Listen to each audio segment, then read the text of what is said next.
Querido amigo, estamos estudando o livro de Oséias e hoje o nosso alvo é estudarmos o capítulo 9 das suas profecias. O texto sobre o qual iremos refletir é Oséias 9, 1 a 17. Nesse texto percebemos que as acusações contra Israel continuavam a ser apresentadas.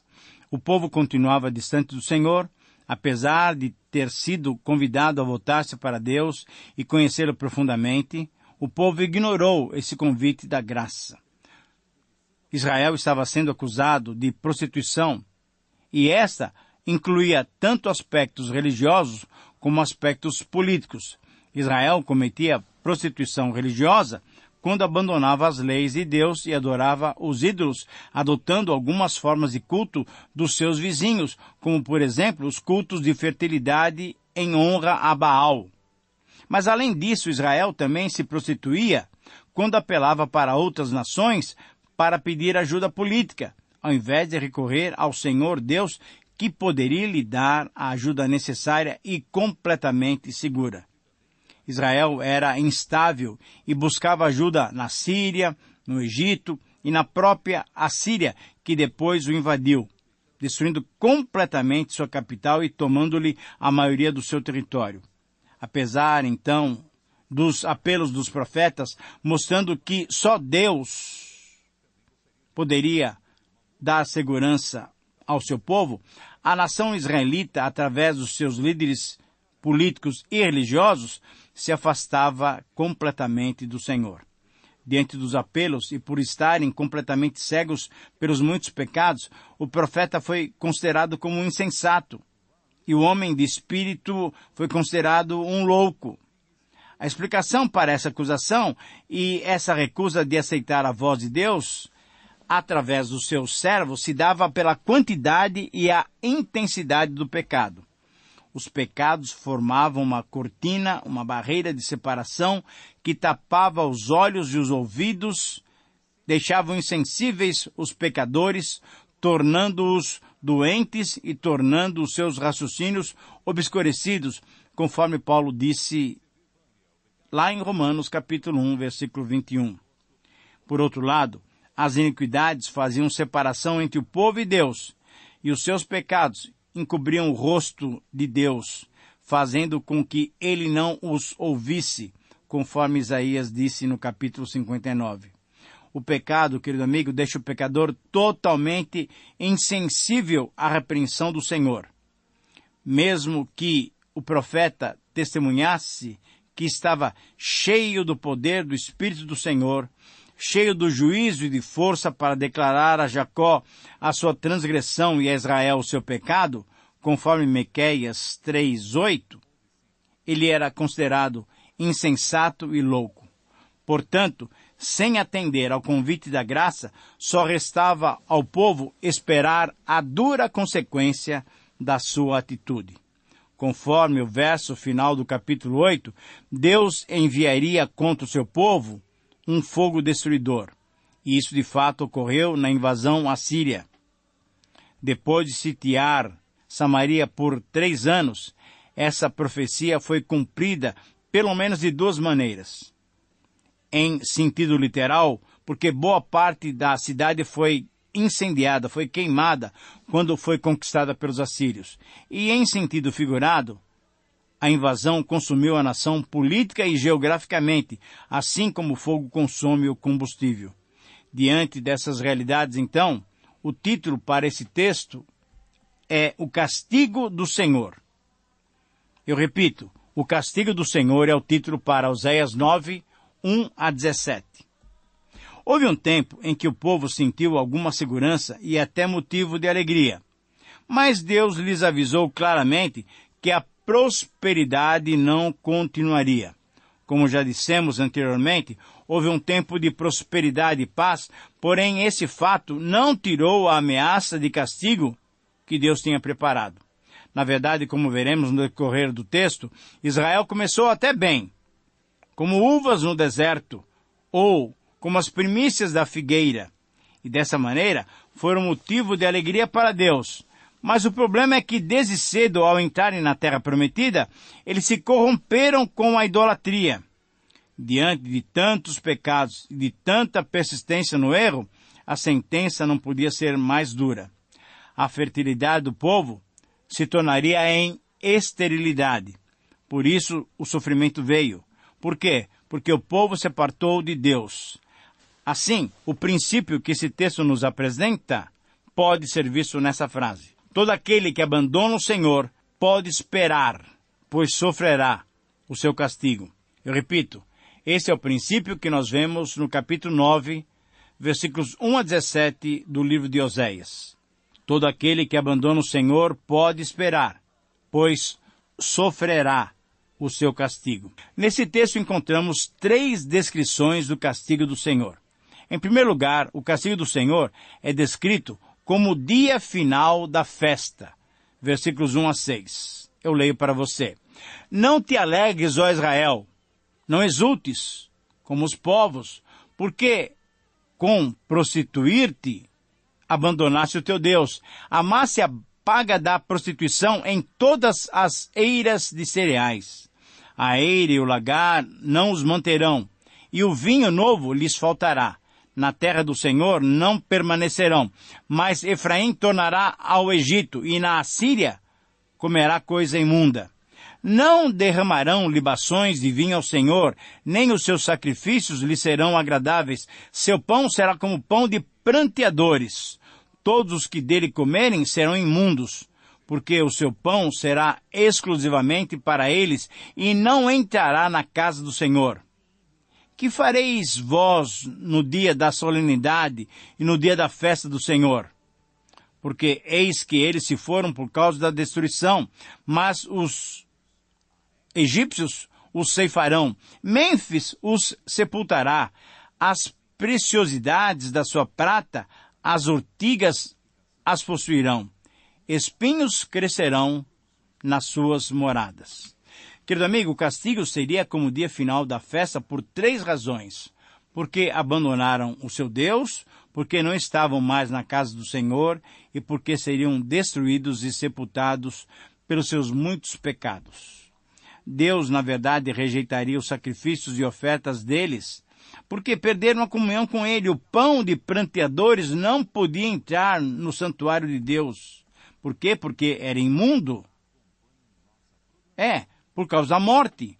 Em meio ao reinado de Oséias, quando o povo tinha esquecido o terror do ano 732, Oséias, o profeta, proclamou durante a festa dos tabernáculos essa mensagem, mostrando que eles tinham mudado essa festa de gratidão a Deus numa festa da fertilidade para homenagear Baal.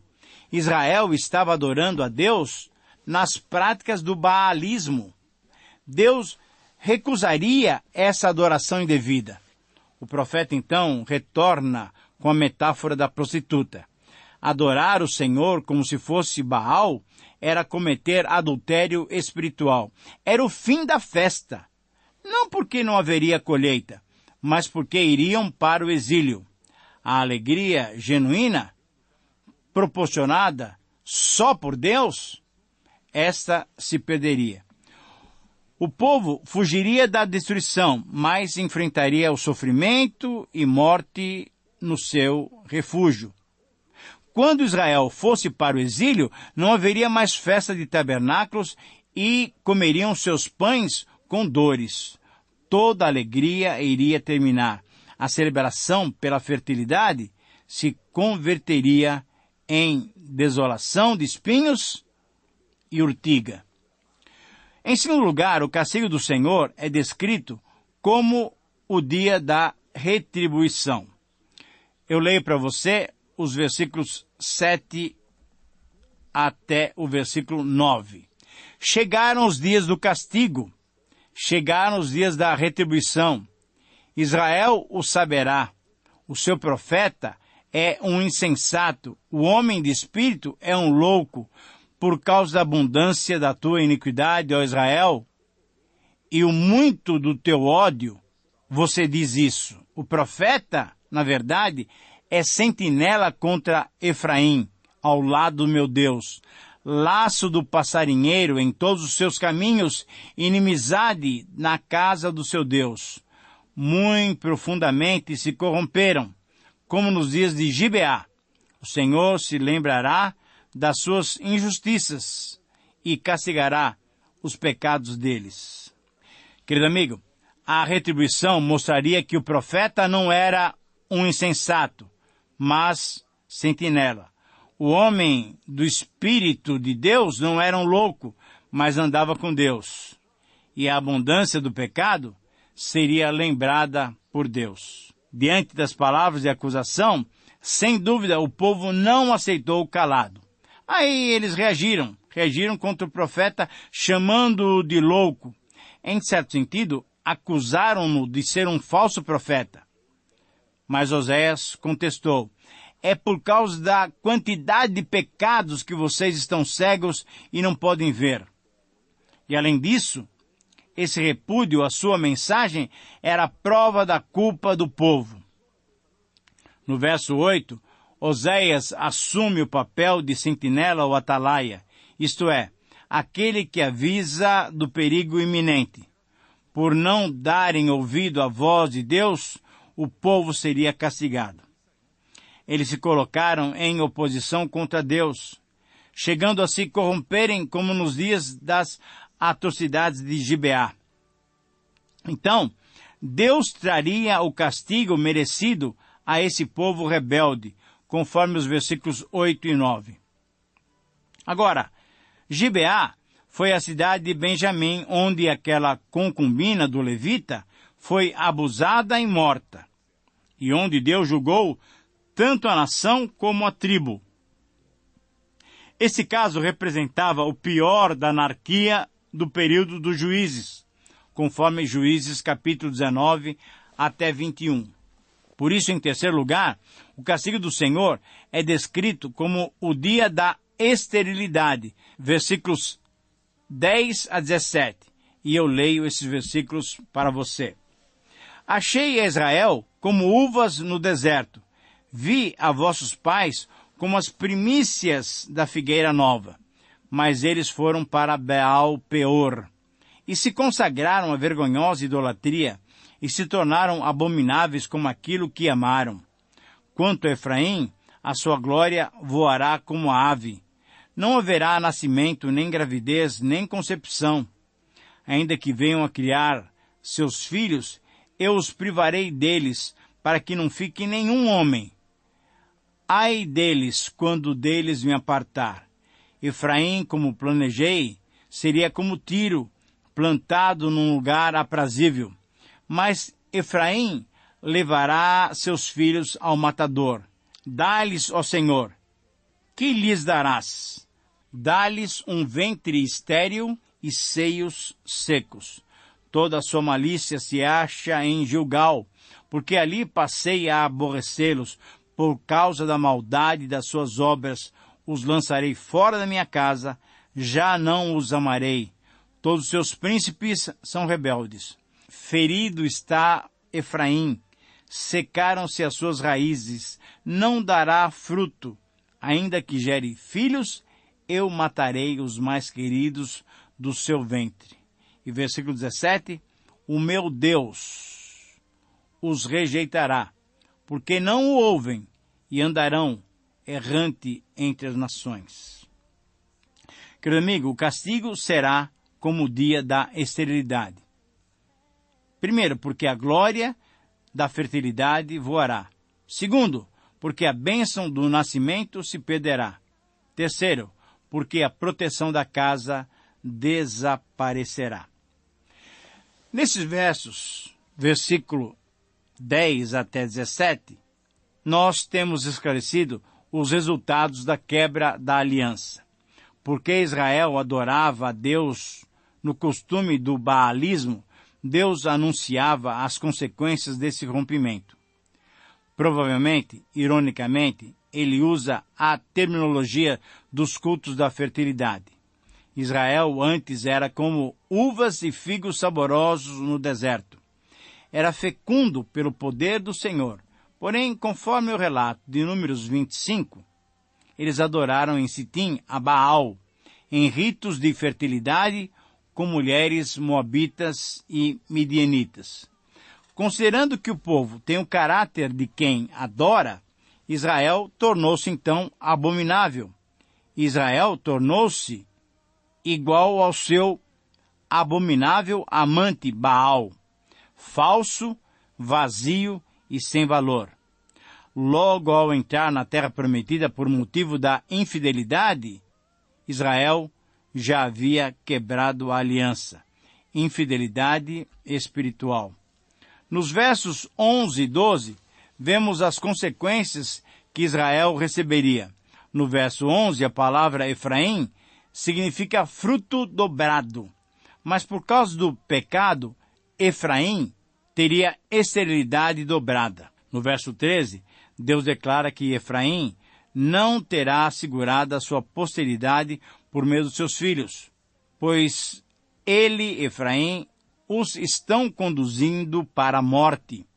No verso 14, Oséias interrompe sua proclamação com uma oração pedindo um duro castigo por terem abandonado o Senhor.